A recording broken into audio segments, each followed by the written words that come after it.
ആശ്രയം, ആശയറ്റ നേരമെൻ്റെ ആശ്വാസം. നിൻ വചനമാരി തൂകി നീ എൻ്റെ വേദനകൾ സൗഖ്യമാക്കണേ. യേശുനാമമെൻ്റെ ആശ്രയം, ആശയറ്റ നേരമെൻ്റെ ആശ്വാസം. നിൻ വചനമാരി തൂകി നീ എൻ്റെ വേദനകൾ സൗഖ്യമാക്കണേ. ബെഥസ്ദ കുളക്കരയിലെ രോഗി പോൽ ഞാൻ തളർന്നവനാകുന്നു. നിന്റെ കരുണ തേടുന്നു, വൈകല്ലേ എൻ്റെ മോചകാ. ബെഥസ്ദ കുളക്കരയിലെ രോഗി പോൽ ഞാൻ തളർന്നവനാകുന്നു. നിന്റെ കരുണ തേടുന്നു, വൈകല്ലേ എൻ്റെ മോചകാ.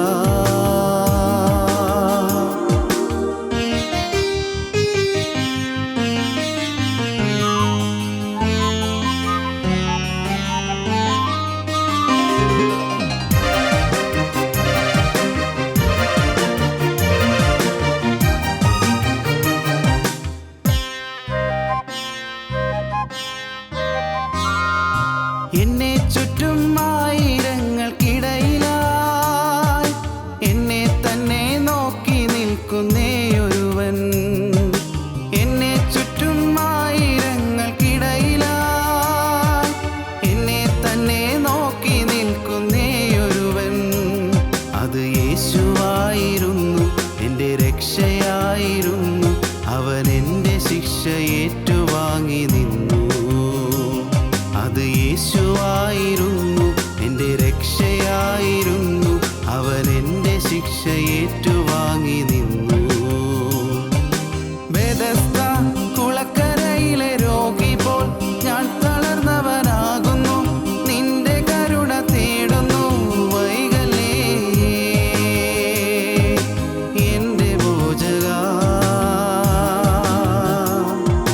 ബെഥസ്ദ കുളക്കരയിലെ രോഗി പോൽ ഞാൻ തളർന്നവനാകുന്നു. നിന്റെ കരുണ തേടുന്നു, വൈകല്ലേ എൻ്റെ മോചകാ. ഞങ്ങളും ക്രൂശിക്കപ്പെട്ട ക്രിസ്തുവിനെ പ്രസംഗിക്കുന്നു. ദൈവ തിരുനാമത്തിന് മഹത്വം ഉണ്ടാകട്ടെ. ദൈവത്തിന് സ്തോത്രം.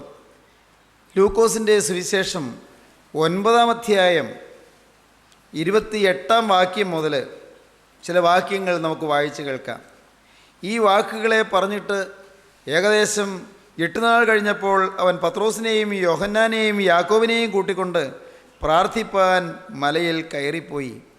അവൻ പ്രാർത്ഥിക്കുമ്പോൾ മുഖത്തിൻ്റെ ഭാവം മാറി, ഉടുപ്പ് മിന്നുന്ന വെള്ളയായും തീർന്നു. 2 പുരുഷന്മാർ അവനോട് സംഭാഷിച്ചു, മോശയും ഏലിയാവും തന്നെ. അവർ തേജസ്സിൽ പ്രത്യക്ഷരായി. അവൻ യെരൂശലേമിൽ പ്രാപിപ്പാനുള്ള നിര്യാണത്തെക്കുറിച്ച് സംസാരിച്ചു. പത്രോസും കൂടെയുള്ളവരും ഉറക്കത്താൽ ഭാരപ്പെട്ടിരുന്നു. ഉണർന്ന ശേഷം അവൻ്റെ തേജസ്സിനെയും അവനോടുകൂടെ നിൽക്കുന്ന 2 പുരുഷന്മാരെയും കണ്ടു. അവർ അവനെ വിട്ടുപിരിയുമ്പോൾ പത്രോസ് യേശുവിനോട്, ഗുരു, നാം ഇവിടെ ഇരിക്കുന്നത് നല്ലത്. ഞങ്ങൾ 3 കുടിലുണ്ടാക്കട്ടെ, ഒന്ന് നിനക്കും, ഒന്ന് മോശയ്ക്കും, ഒന്ന് ഏലിയാവിനും എന്ന് താൻ പറയുന്നത് ഇന്നത് എന്ന് അറിയാതെ പറഞ്ഞു. ഇത് പറയുമ്പോൾ ഒരു മേഘം വന്ന് അവരുടെ മേൽ നിഴലിട്ടു. അവർ മേഘത്തിലായപ്പോൾ പേടിച്ചു. മേഘത്തിൽ നിന്ന്, ഇവൻ എൻ്റെ പ്രിയപുത്രൻ, ഇവന് ചെവി കൊടുപ്പീനെന്ന് ഒരു ശബ്ദമുണ്ടായ നേരത്ത് യേശുവിനെ തനിയെ കണ്ടു. അവർ കണ്ടതൊന്നും ആ നാളുകളിൽ ആരോടും അറിയിക്കാതെ മൗനമായിരുന്നു. ദൈവത്തിന് സ്തോത്രം. ലൂക്കോസിൻ്റെ സുവിശേഷം 9-ാം അധ്യായത്തിലും മത്തായിയുടെ സുവിശേഷം 19-ാം അധ്യായത്തിലും മർക്കോസിൻ്റെ സുവിശേഷം 9-ാം അധ്യായത്തിലും ഇതേ ഭാഗം നാം വായിക്കുകയാണ്. ഒരേ സംഗതി, യേശുക്രിസ്തു തേജസ്സിൽ പ്രത്യക്ഷനാകുന്നത്, യേശുക്രിസ്തുവിനോടുകൂടെ മോശയും ഏലിയാവും പ്രത്യക്ഷരായിരിക്കുന്നത്. സ്വർഗം ഭൂമിയിലേക്ക് ഇറങ്ങി വരികയാണ്. സ്വർഗം ഭൂമിയിലേക്ക് ഇറങ്ങി വരുന്നു. തേജസ് ഭൂമിയിലെ മനുഷ്യരുടെ ഇടയിലേക്ക് ഇറങ്ങി വരുന്നു. പ്രിയപ്പെട്ടവർ, ഈ ഭൂമിയിൽ ജീവിക്കുമ്പോൾ സ്വർഗീയ തേജസ് കാണാനിടയാകുന്നത് ഒരു വലിയ പദവിയാണ്. ഈ ഭൂമിയിൽ ജീവിച്ചിരിക്കുമ്പോൾ ക്രിസ്തുവിനെയും ക്രിസ്തുവിനോട് തേജസ്സിനെയും കാണാനിടയാകുന്നത് ഭാഗ്യമാണ്. ഈ ഭൂമിയിൽ ജീവിച്ചിരിക്കുമ്പോൾ ക്രിസ്തുവിനെയും ക്രിസ്തുവിൻ്റെ വിശുദ്ധന്മാരെയും അടുത്ത് കാണാനിടയാകുന്നത് ഭാഗ്യമാണ്. ദൈവത്തിന് സ്തോത്രം. ദൈവത്തിൻ്റെ വലിയ നാമം മഹത്വപ്പെടട്ടെ. ഈ മോശയും ഏലിയാവും കടന്നു പോയവരാണ്, ഈ ഭൂമിയിൽ നിന്ന് മാറ്റപ്പെട്ടവരാണ്. മോശ മരിച്ച് മൺമറഞ്ഞു പോയ ആളുകളുടെ ഒരു പ്രതിനിധിയാണ്. ഏലിയാവോ മരണം കാണാതെ എടുക്കപ്പെട്ട ആളുകളുടെ പ്രതിനിധിയാണ്. എല്ലാം വരാനിരിക്കുന്ന കാര്യത്തിൻ്റെ ഒരു നിഴലാണ്. കർത്താവായ യേശുവിൻ്റെ തേജസ്സിൻ്റെ പ്രത്യക്ഷതയിൽ യേശുക്രിസ്തു വീണ്ടും വരുമ്പോൾ വാങ്ങിപ്പോയ വിശുദ്ധന്മാർ ഉയർത്തെഴുന്നേറ്റ് വരും. ജീവനോടിരിക്കുന്ന വിശുദ്ധന്മാർ രൂപാന്തരപ്പെടും. കർത്താവ് പറഞ്ഞു, എന്നിൽ വിശ്വസിക്കുന്നവൻ മരിച്ചാലും ജീവിക്കും. ജീവിച്ചിരുന്ന എന്നിൽ വിശ്വസിക്കുന്നവൻ ഒരു നാളും മരണം കാണുകയില്ല. ഏലിയ പ്രവാചകൻ മരണം കാണാതെ എടുക്കപ്പെട്ടവനാണ്. മോശ മരണം നേരിട്ടു, അക്കരദേശത്തേക്ക് കടന്നുപോയി. മോശ അടക്കിയ സ്ഥലം എവിടെയെന്ന് ആരും അറിയുന്നില്ല. യഹോവ തന്നെ, ദൈവം തന്നെ അവനെ അടക്കി. പഴയ നിയമത്തിൽ ഏലിയാവ് പ്രവാചകന്മാരുടെ പ്രതിനിധിയാണ്.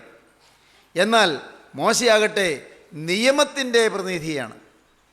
മോശയിൽ കൂടിയാണ് ദൈവം ന്യായപ്രമാണ കൽപ്പനകൾ ജനത്തിന് നൽകിയത്. ദൈവത്തിൻ്റെ കൽപ്പനകൾ തരുവാൻ ദൈവം നിയോഗിച്ച പുരുഷനാണ് മോശ. മഹാഭാഗ്യം. ദൈവത്തിൻ്റെ സ്വർഗീയ അരുളപ്പാടുകൾ ഏറ്റുവാങ്ങി ജനത്തിന് ദൈവത്തിൻ്റെ നിയമം അറിയിപ്പാൻ ദൈവം നിയമിച്ച പുരുഷനാണ് മോശ. നിയമം ദൈവത്തിൽ നിന്ന് വാങ്ങിയ കൽപ്പനകൾ, കൽപ്പലകകൾ ദൈവത്തിൽ നിന്ന് വാങ്ങിയ മോശ പ്രത്യക്ഷനായി. പ്രവാചകന്മാരുടെ പ്രതിനിധിയായി ഏലിയാവ് പ്രത്യക്ഷനായി. ശമൂവേലും എന്നുള്ളതായ പ്രവാചകന്മാരെ നമുക്കറിയാം. ഏലിയാവ് പ്രവാചക ശ്രേഷ്ഠനാണ്, യോഗി വര്യനാണ്. പ്രവാചകന്മാരുടെ പ്രതിനിധിയായി ഏലിയാവ് പ്രത്യക്ഷനായി. പ്രിയപ്പെട്ടവരെ, ഈ തേജസ്സിൽ ശിഷ്യന്മാർ 3 പേരും അമ്പരന്നു, കണ്ണഞ്ചിപ്പോയി. കുറേ നേരം അവർ കണ്ണ് മങ്ങി ഉറങ്ങിപ്പോയി. എന്നാൽ കണ്ണ് തുറന്നപ്പോൾ തേജസ്സിൽ മോശയെ കണ്ടു, ഏലിയാവിനെ കണ്ടു, യേശുവിനെ കണ്ടു. അവരുടെ നാഥൻ ഇതുവരെ കണ്ടതുപോലല്ല, തേജോമയനായി അവർ കാണുകയാണ്. അവർ കൂടെ നടന്ന കർത്താവായ യേശു ഇതുവരെ കണ്ടതുപോലല്ല, തേജസ്സിൽ പ്രത്യക്ഷനായിരിക്കുകയാണ്. മഹത്വകരമായ തേജസ്. ദൈവത്തിന് സ്തോത്രം. സ്നേഹിതരെ, നിങ്ങളുടെ ജീവിതത്തിൽ ഈ യേശുവിനെ നേരിട്ട് കാണാൻ, അക്ഷരീയമായി കാണാൻ എന്നല്ല ഞാൻ പറഞ്ഞത്, ആത്മാവിൽ കാണാൻ, ആത്മാവിൽ ആ തേജസ് അനുഭവിക്കാൻ നിങ്ങളുടെ ഹൃദയത്തിൽ ഒരു താല്പര്യമുണ്ടോ, ആഗ്രഹമുണ്ടോ, ദാഹമുണ്ടോ? കർത്താവേ, നിന്നെയും നിന്റെ വിശുദ്ധന്മാരെയും ആത്മാവിൽ കാണാൻ, നിന്നെയും നിൻ്റെ വിശുദ്ധന്മാരെയും തേജസ്സിൽ കാണാൻ കർത്താവേ എനിക്കൊരു ഭാഗ്യം തരണമേ.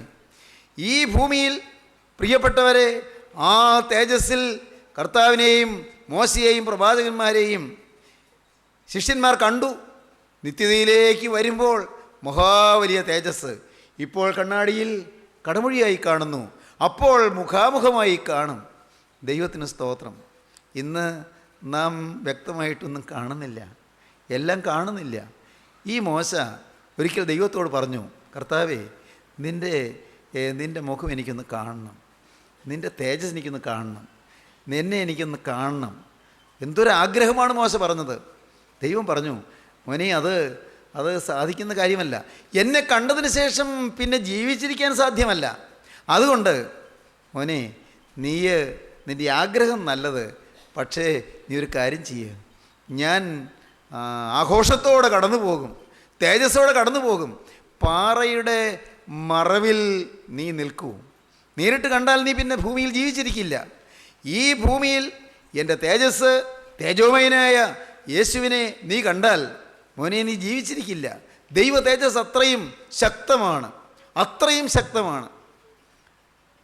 ദൈവം പറഞ്ഞു, നീ ആഗ്രഹിച്ചത് നല്ലത് തന്നെ, പക്ഷേ നീ ഒരു പാറയിൽ മറഞ്ഞു നിൽക്കുക, ഞാൻ കടന്നു പോകും. മോശ മാറി നിന്നു. മോശ ആ പാറയുടെ മറവിൽ നിന്നു. മോശ ഇങ്ങനെ ഒളിഞ്ഞു നോക്കിക്കൊണ്ട് നിൽക്കുകയാണ്. ദൈവത്തിൻ്റെ തേജസ് കടന്നുപോയി. മോശയുടെ മുഖം പ്രകാശിച്ചു. പോരാ, മോശയുടെ ത്വക്ക് പ്രകാശിച്ചു. ദേഹമാസകലം പ്രകാശിക്കുകയാണ്. സ്വയം പ്രകാശശക്തി മോശയിലേക്ക് വരികയാണ്. സ്വയം പ്രകാശശക്തി. ജീവനുള്ള ദൈവത്തെ കണ്ടാൽ, ജീവനുള്ള തേജസ് കണ്ടാൽ, ദൈവീക തേജസ് കണ്ടാൽ, പ്രിയപ്പെട്ടവരെ, നിങ്ങളും തേജസ്സുള്ളവരായിത്തീരും. നിങ്ങളുടെ ശരീരം പ്രകാശിക്കും. അഴുക്ക് പറ്റിയതായി നിങ്ങളുടെ ശരീരമുണ്ടല്ലോ, കോപിച്ചാൽ നിങ്ങളുടെ നാവുണ്ടല്ലോ, വഴക്ക് പറഞ്ഞതായി നിങ്ങളുടെ ശരീരമുണ്ടല്ലോ. പ്രിയപ്പെട്ടവരെ, അതെല്ലാം മാറി, കളങ്കം മാറി നിങ്ങളെ തേജസ്സുള്ളവരാക്കി തീർക്കാൻ കർത്താവായ യേശുവിന് കഴിയും എന്ന് നിങ്ങൾ വിശ്വസിക്കൂ. നിങ്ങൾ ഈ ഭൂമിയിൽ വെച്ച് ഇത് അനുഭവിക്കും.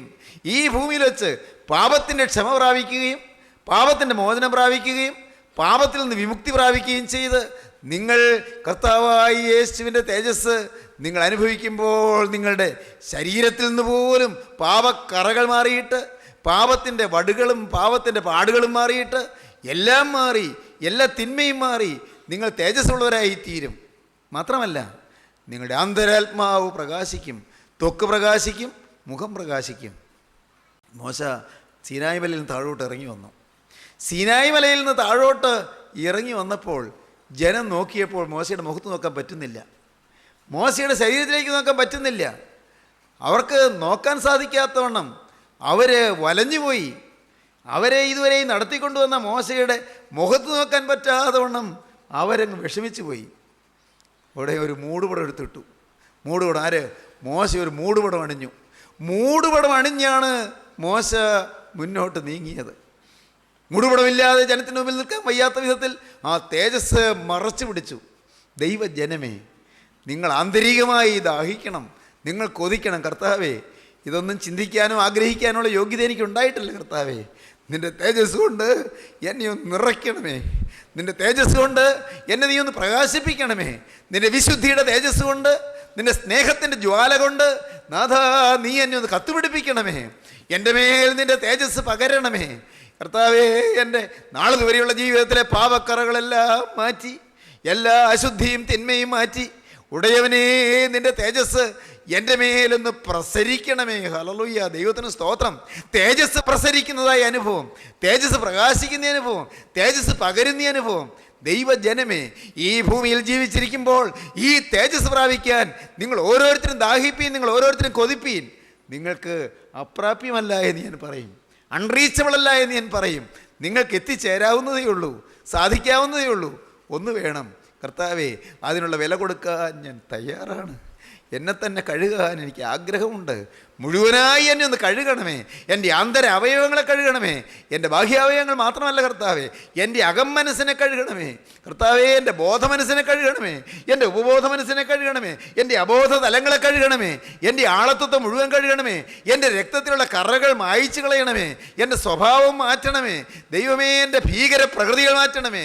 എൻ്റെ കോപപ്രകൃതികളും ക്രുദ്ധ സ്വഭാവങ്ങളും മാറ്റണമേ. കർത്താവേ, എന്നെ മുഴുവനായി നീ ഒന്ന് മാറ്റണമേ. ദൈവത്തിന് സ്തോത്രം. എല്ലാം മാറ്റിത്തരുന്ന ഒരു നല്ല ദൈവം ജീവിക്കുന്നുണ്ട്. പുതിയൊരാത്മാവിന് നമ്മുടെ പേര് അയക്കുന്ന നല്ലൊരു ദൈവം ജീവിക്കുന്നുണ്ട്. പുതിയ ജലം നമ്മെ തളിക്കുന്ന നല്ല ദൈവം ജീവിക്കുന്നുണ്ട്. ജീവജലം നമ്മെ തളിച്ച്, നമ്മെ കഴുകി, നമ്മെ വെടിപ്പാക്കി, രക്തത്തിൻ്റെ മുദ്ര നമുക്ക് തന്ന് നമ്മെ തേജസ് അണിയിക്കുന്ന ഒരു നല്ല ദൈവമുണ്ട്.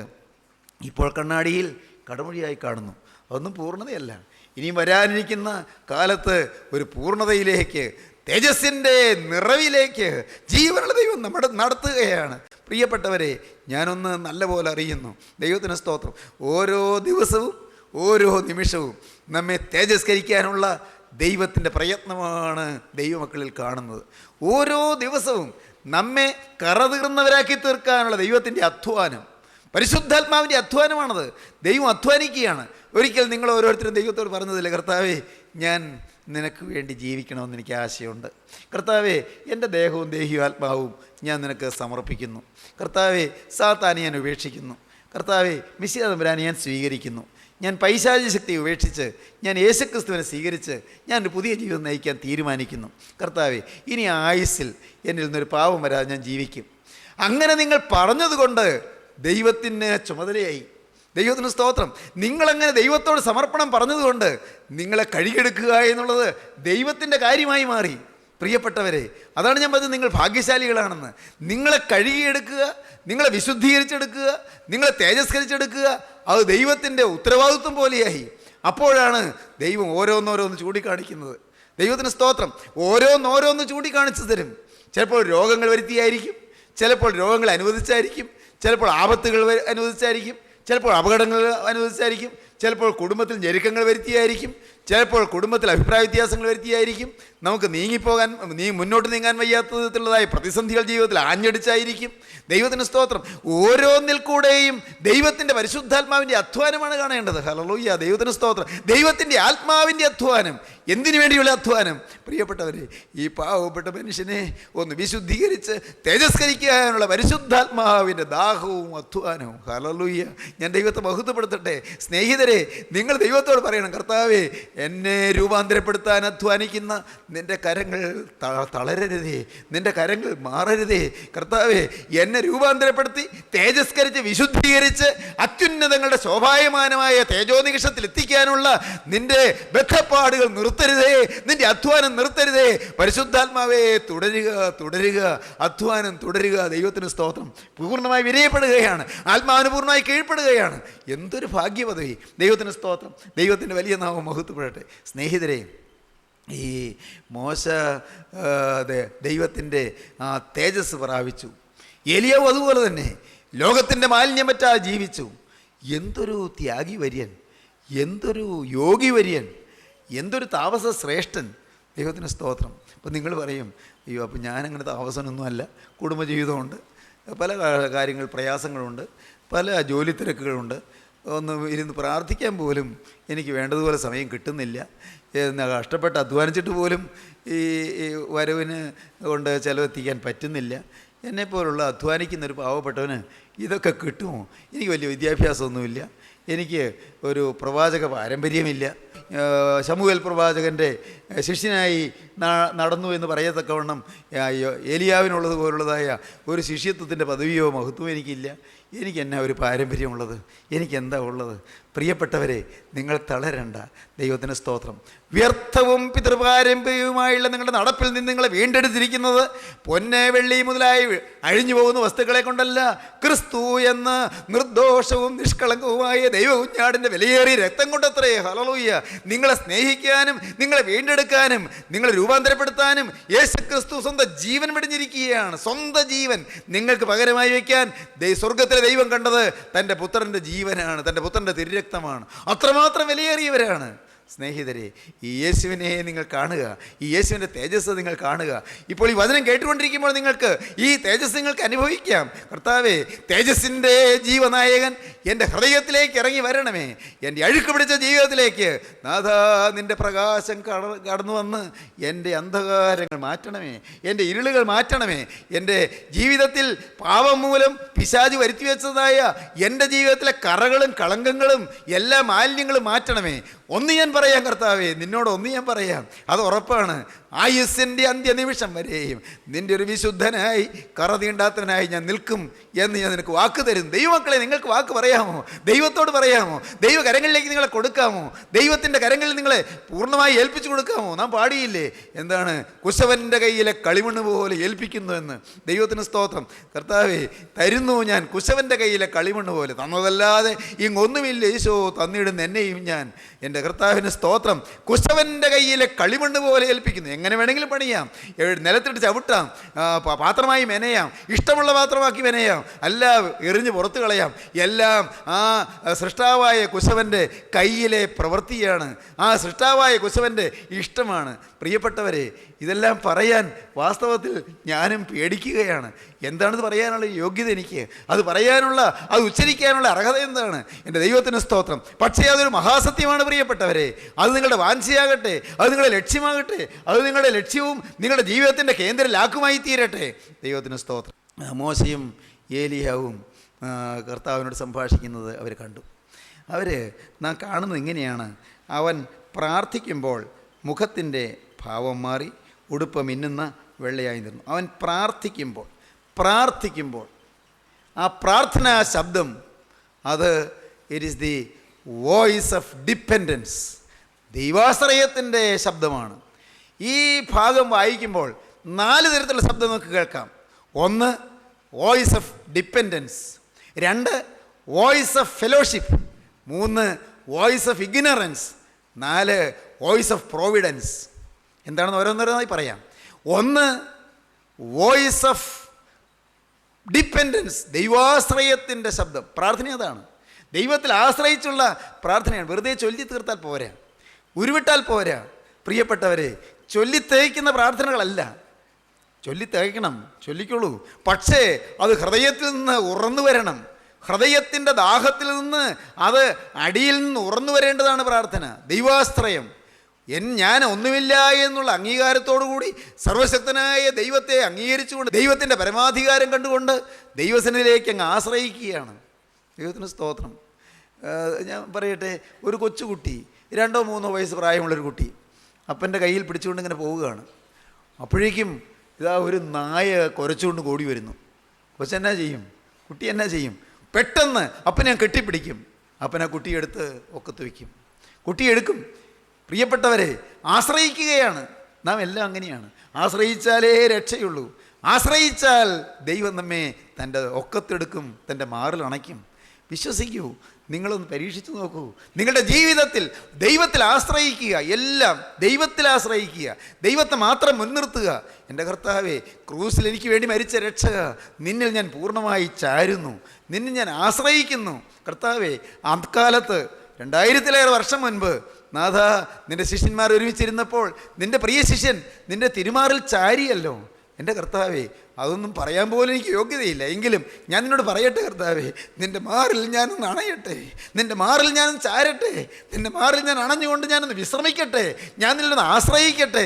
എനിക്ക് തണൽ തരുന്നവൻ, എനിക്ക് ആശ്വാസം തരുന്നവൻ, എനിക്ക് പുത്തൻ പ്രതീക്ഷകൾ ഉണർത്തി തരുന്നവനായ നിന്നെ കണ്ടുകൊണ്ട്, നിന്നിൽ ആനന്ദിച്ചുകൊണ്ട്, നിന്നിൽ പ്രമോദം പൂണ്ടുകൊണ്ട്, നിന്നിൽ അഭിമാനിച്ചുകൊണ്ട് നാഥ, ഞാൻ നിൻ്റെ വേല ചെയ്യട്ടെ, നിന്നോടുകൂടെ വരട്ടെ. ദൈവാശ്രയം. ഏതിനും ദൈവത്തിൽ ആശ്രയിക്കുന്നു, എല്ലാറ്റിനും ദൈവത്തിൽ ആശ്രയിക്കുന്നു. സങ്കീർത്തനക്കാരൻ പറഞ്ഞു 37-ാം സങ്കീർത്തനത്തിൽ, യഹോവയിൽ ആശ്രയിച്ച് നന്മ ചെയ്യുക, യഹോവയിൽ ആശ്രയിച്ച് നന്മ ചെയ്യുക, ദേശത്ത് പാർത്ത് വിശ്വസ്തത ആചരിക്കുക, യഹോവയിൽ തന്നെ രസിച്ചുകൊള്ളുക, അവൻ നിൻ്റെ ഹൃദയത്തിലെ ആഗ്രഹങ്ങളെ നിനക്ക് തരും. ദൈവത്തിന് സ്തുതി. ഞാൻ കൊച്ചുനാളിലെ പഠിച്ചു ഇത് കാണാതെ. എന്താ, അന്ന് വായിച്ചപ്പോൾ എനിക്ക് ഒരുപടി ആഗ്രഹങ്ങൾ. അന്നത്തെ ആഗ്രഹങ്ങൾക്കെന്ന് പറഞ്ഞാൽ അത് സാധാരണപ്പെട്ട ആഗ്രഹങ്ങൾ തന്നെയാണ്, വേറൊന്നുമല്ല. വീട്ടിൽ അപ്പനില്ല, ചേട്ടനില്ല, അനാഥത്വം, പല പ്രയാസങ്ങൾ, പലതരം കേടുകൾ, പലതരത്തിലുള്ള വിഷമങ്ങൾ, പലതരത്തിലുള്ള ഒറ്റപ്പെടുത്തലുകൾ, പലതരത്തിലുള്ളതായ നെടുവീർപ്പുകൾ, അമ്മയുടെ നിരന്തരമായ കണ്ണീര്. ദൈവത്തിന് സ്തോത്രം. പ്രിയപ്പെട്ടവരെ, പിന്നെ അതുമാത്രമോ, പഠിക്കാൻ മുന്നോട്ട് പഠിക്കാൻ മാർഗമില്ല, അതിനുള്ള സാഹചര്യമില്ല. അതുമാത്രമോ, ദൈവത്തിന് സ്തോത്രം, തുടരെ രോഗം, അമ്മയ്ക്ക് രോഗം, എനിക്ക് രോഗം, എൻ്റെ പെങ്ങൾക്ക് രോഗം. പ്രിയപ്പെട്ടവരെ, എല്ലാറ്റിലും വാസ്തവത്തിൽ വലഞ്ഞ ഒരു ചെറുപ്പകാലം, വലഞ്ഞ് വിഷമിച്ചു പോയ ഒരു ചെറുപ്പകാലം. ദൈവത്തിന് സ്തോത്രം. എന്നാൽ ഞാൻ ഈ വേദവാക്യം ഒരിക്കൽ വായിച്ചു. എന്താണ്? യഹോവയിൽ ആശ്രയിച്ച് നന്മ ചെയ്യുക, ദേശത്ത് പാർത്ത് വിശ്വസ്തത ആചരിക്കുക, യഹോവയിൽ തന്നെ രസിച്ചു കൊള്ളുക, അവൻ നിൻ്റെ ഹൃദയത്തിലെ ആഗ്രഹങ്ങളെ നിനക്ക് തരും. ആഗ്രഹങ്ങൾ തരുന്നൊരു ദൈവമുണ്ട്. ദൈവത്തിന് സ്തോത്രം. പിന്നെ ഓരോ ആഗ്രഹങ്ങളും വരുമ്പോൾ ദൈവത്തോട് പറയും, ഓരോന്നും. ദൈവത്തിന് സ്തോത്രം. എത്ര ബാലിശമായ ആഗ്രഹങ്ങളൊക്കെ ആയിരുന്നു, എത്ര ബാലിശമായ ആഗ്രഹങ്ങൾ. പരീക്ഷ എഴുതുമ്പോൾ പറയും, ദൈവത്തിന് സ്തോത്രം. പാടത്ത് അന്ന് കൃഷി ഉണ്ടായിരുന്നു, പാടത്ത് കൃഷിക്ക് പോകുമ്പോൾ പറയും, വിതയ്ക്കാൻ വിത്ത് വെള്ളത്തിലിടുമ്പോൾ പറയും, ദൈവത്തിന് സ്തോത്രം. വിത്ത് വിതച്ചിട്ട് വരുമ്പോൾ പിന്നെ ഇരുന്ന് പ്രാർത്ഥിക്കും, കർത്താവേ വലിയ മഴ പെയ്ത് എല്ലാം കലക്കിക്കളയല്ലേ. ദൈവത്തിന് സ്തോത്രം. പ്രിയപ്പെട്ടവരെ, ഓരോന്ന് എൻ്റെ ആ ചെറിയ സാഹചര്യത്തിൽ നിന്നുകൊണ്ട് ഓരോന്ന് പറഞ്ഞു. ദൈവത്തിന് സ്തോത്രം. പ്രാർത്ഥന കേൾക്കുന്ന ഒരു നല്ല ദൈവമുണ്ട്. It's a voice of dependence. ആശ്രയത്തിൻ്റെ ശബ്ദം. നിങ്ങൾ ആശ്രയത്തിൻ്റെ ശബ്ദം കേൾക്കൂ. ആശ്രയത്തിൻ്റെ ശബ്ദം. ദൈവത്തിൽ ആശ്രയിക്കാൻ നിങ്ങൾ പഠിക്കൂ. ദൈവത്തിൽ ശരണപ്പെടാൻ നിങ്ങൾ പഠിക്കൂ. ദൈവത്തിൽ നിങ്ങളുടെ ജീവിതം സമർപ്പിക്കാൻ നിങ്ങൾ പഠിക്കൂ. ദൈവത്തോട് നിങ്ങൾ വാക്ക് പറയൂ, കർത്താവേ, ഇത്രയും കാലം ഞാൻ എൻ്റെ സ്വയത്തിൽ ആശ്രയിച്ചു പോയി, എൻ്റെ സ്വന്തം ബലത്തിൽ ആശ്രയിച്ചു പോയി, എൻ്റെ മക്കളിൽ ആശ്രയിച്ചു പോയി, എൻ്റെ ഭാര്യയിൽ ആശ്രയിച്ചു പോയി, എൻ്റെ ഭർത്താവിൽ ആശ്രയിച്ചു പോയി, എൻ്റെ ആരോഗ്യത്തിൽ ആശ്രയിച്ചു പോയി, കർത്താവേ, എൻ്റെ വിദ്യാഭ്യാസത്തിൽ ആശ്രയിച്ചു പോയി, എൻ്റെ വരുമാന മാർഗ്ഗങ്ങളിൽ ആശ്രയിച്ചു പോയി. ഉടയവനെ, കർത്താവേ, എൻ്റെ ജീവിതത്തിൽ ഞാൻ നിന്നെ വിട്ട് പലതിലും ആശ്രയിച്ചു പോയി. എന്നാൽ ഈ ആശ്രയങ്ങളെല്ലാം വ്യർത്ഥമെന്ന് മനസ്സിലായി. മനുഷ്യനിൽ ആശ്രയിക്കുന്നതിനേക്കാൾ യഹോവയിൽ ആശ്രയിക്കും നല്ലത്, പ്രഭുക്കന്മാരിൽ ആശ്രയിക്കുന്നതിനേക്കാൾ യഹോവയിൽ ആശ്രയിക്കും നല്ലത്. എനിക്ക് മനസ്സിലായി കർത്താവേ, ഞാൻ നിങ്ങൾ ആശ്രയിക്കുകയാണ്. എല്ലാം പിടിവിട്ട്, എല്ലാ പിടിയും വിട്ട് ഈ ഗോകുൽത്തായിലെ കൊമ്പിൽ ഞാൻ ചാടിപ്പിടിക്കുകയാണ്. ഇശ്ശായിയുടെ കൊമ്പിൽ ഞാൻ പിടിക്കുകയാണ്. കർത്താവേ, നസ്രായനായ യേശുവിൽ ഞാൻ ആശ്രയിക്കുകയാണ്. എനിക്ക് വേണ്ടി ക്രൂസിൽ മരിച്ച, ചുടുനിണം ചിന്തിയ എൻ്റെ രക്ഷകൻ്റെ തിരുമാറിൽ ഞാൻ ആശ്രയിക്കുകയാണ്. നിൻ്റെ സ്ലീഹ, നിൻ്റെ പ്രിയപ്പെട്ട ശിഷ്യൻ ചാരിയ മാറിൽ ഈ തലമുറയിൽ ഞാനും ഒന്ന് ചാരിക്കൊള്ളട്ടെ. ഞാനും മാറിൽ ചാരിക്കൊണ്ട് ഞാനും ഒന്ന് യാത്ര ചെയ്യട്ടെ. കർത്താവേ, എൻ്റെ മേൽ നിൻ്റെ കരം വയ്ക്കണമേ. എന്നെ നീ അനുഗ്രഹിക്കണമേ. എൻ്റെ പാപദോഷങ്ങൾ മാറ്റണമേ, ശാപങ്ങൾ മാറ്റണമേ, രോഗങ്ങൾ മാറ്റണമേ, ഭീതികൾ അകറ്റണമേ, പൈശാചിക ബന്ധനങ്ങൾ അഴിക്കണമേ. ഭാവികാലം യേശുക്രിസ്തുവിൽ സുരക്ഷിതമാക്കി തരണമേ. ഭാവികാലം പൈശാചിക ബാധകളിൽ നിന്ന്, പരീക്ഷകളിൽ നിന്ന് വിടുവിക്കപ്പെട്ട് എൻ്റെ യേശുവിൻ്റെ വേല ചെയ്യാനുള്ള ക്രമ തരണമേ. അന്ത്യത്തോളം നിൻ്റെ വേലക്കാരായി ഇരുന്നുകൊണ്ട് കർത്താവെ, ഒരു കാലത്ത് നാഥാ നിൻ്റെ രണ്ടാമത്തെ വരവിൽ എപ്പോഴും എനിക്ക് അറിഞ്ഞുകൂടല്ലോ, അന്ന് പാട്ടുകൾ പാടിക്കൊണ്ട്, ഹല്ലേലൂയ ഗാനങ്ങൾ ഉതിർത്തുകൊണ്ട്, ആഘോഷത്തോടെ ആരവാരത്തോടെ നിൻ്റെ നാഥനെ മഹത്വപ്പെടുത്തിക്കൊണ്ട് നിൻ്റെ സന്നിധിയിലേക്ക് വരാൻ എന്നെ നീ ഒരുക്കണമേ. ഹല്ലേലൂയ നാഥാ, എന്നെ നീ അനുഗ്രഹിക്കണമേ. എൻ്റെ മേൽ നിൻ്റെ തേജസ് പകരണമേ. എന്നോട് മനസ്സലിയണമേ. നമുക്ക് പ്രാർത്ഥിക്കാം. കരുണയുള്ള കർത്താവേ, ഈ മനോഹരമായ സമയത്തിനായി ഞങ്ങൾ നിന്നെ സ്തുതിക്കുന്നു. തേജസ്സിൻ്റെ അത്ഭുതകരമായ വചനങ്ങൾക്കായി ഞങ്ങൾ നിന്നെ സ്തുതിക്കുന്നു. തേജസ്സിൻ്റെ സാന്നിധ്യത്തിനായി ഞങ്ങൾ നിന്നെ സ്തുതിക്കുന്നു. സ്വർഗീയ സാന്നിധ്യം ഞങ്ങളുടെ മധ്യത്തിലേക്ക് ഇറങ്ങി വരുന്നതിനായി ഞങ്ങൾ നിന്നെ സ്തുതിക്കുന്നു. ഇതാ മനുഷ്യരോടുകൂടെ ദൈവത്തിൻ്റെ കൂടാരം, അവൻ അവരോടുകൂടെ വസിക്കും, അവൻ അവരുടെ ദൈവമായി അവരോടുകൂടെ ഇരിക്കും. അവനവരുടെ കണ്ണിൽ നിന്ന് കണ്ണുനീരെല്ലാം തുടച്ചു കളയും. ഹല്ലേലൂയ. കണ്ണുനീര് തുടയ്ക്കുന്നതിനായ ദൈവമേ, ആഗ്രഹങ്ങൾ സാധിച്ചു തരുന്നതിനായ ദൈവമേ, ആവശ്യങ്ങൾ നിറവേറ്റി തരുന്നതിനായ ദൈവമേ, അപേക്ഷിക്കുന്നവർ ഉപേക്ഷിക്കാത്ത വാഴ്ത്തപ്പെട്ട കർത്താവേ, അവിടുത്തെ പാദപീഠത്തിൽ ഞങ്ങൾ ആശ്രയിക്കുകയാണ്. ഈ വചനം കേട്ട് എല്ലാവരെയും അനുഗ്രഹിക്കണമേ. എല്ലാവരുടെയും മേൽ എൻ്റെ നാഥൻ്റെ ആണിപ്പാടലകരം വയ്ക്കണമേ. ആശീർവദിക്കണമേ. നന്മകളാൽ നിറയ്ക്കണമേ. ഭവനമായി അനുഗ്രഹിക്കണമേ. കുടുംബമായി അനുഗ്രഹിക്കണമേ. ഭാവി ശോഭനമാക്കണമേ. രണ്ടാമത്തെ തിരുവരവിന് വേണ്ടി ഞങ്ങളെ ഒരുക്കണമേ. യേശുവിൻ നാമത്തിൽ തന്നെ. ആമീൻ. ഹല്ലേലൂയ.